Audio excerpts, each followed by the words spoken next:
ce qui est bien pour ses proches ou la société ne l'est pas forcément pour soi. Sophie Clerc, 44 ans, est bien placée pour le savoir.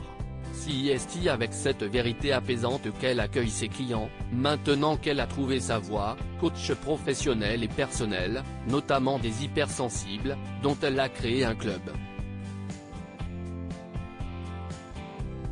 Intolérance au bruit, à la lumière violente ou glauque, au rush de la vie de bureau, empathie incontrôlable, l'hypersensibilité n'est pas une maladie que la médecine peut détecter. Mais les personnes qui en souffrent peuvent développer des pathologies, comme Sophie il y a 20 ans. Ingénieur dans une entreprise du CAC 40, l'humain me passionnait, et je faisais des calculs sur des bases de données. J'avais été championne de tumbling, proche du trampoline, note de la rédaction, et je vivais vissé à mon ordinateur jusqu'à 22 h, alors j'allais courir dans le couloir. Son entourage professionnel comprend mal son problème, ses proches soulignent sa réussite et sa chance. Ma sécurité matérielle existait au détriment de ma sécurité intérieure. Je gagnais bien ma vie, mais ma sécurité matérielle existait au détriment de ma sécurité intérieure. J'étais tout le temps chez le médecin.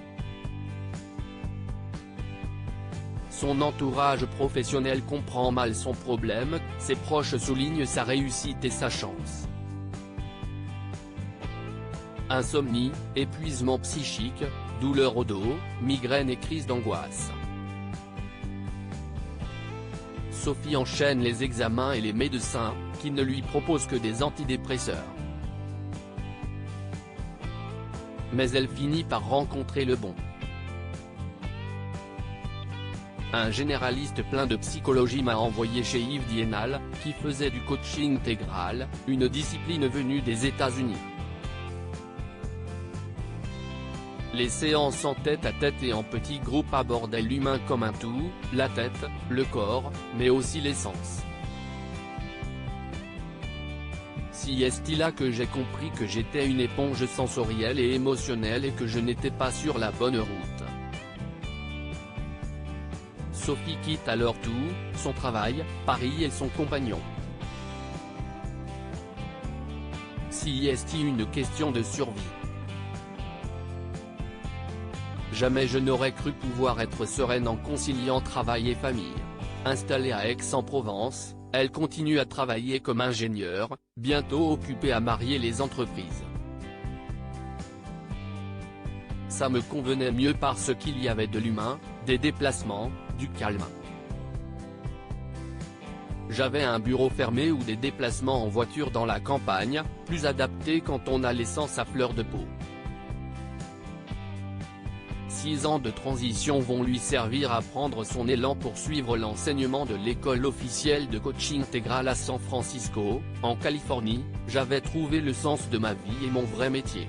De retour à Aix en 2011, Sophie, s'est depuis installée, mariée, a eu 2 enfants, et forme à son tour des coachs. Jamais je n'aurais cru pouvoir être sereine en conciliant travail et vie de famille.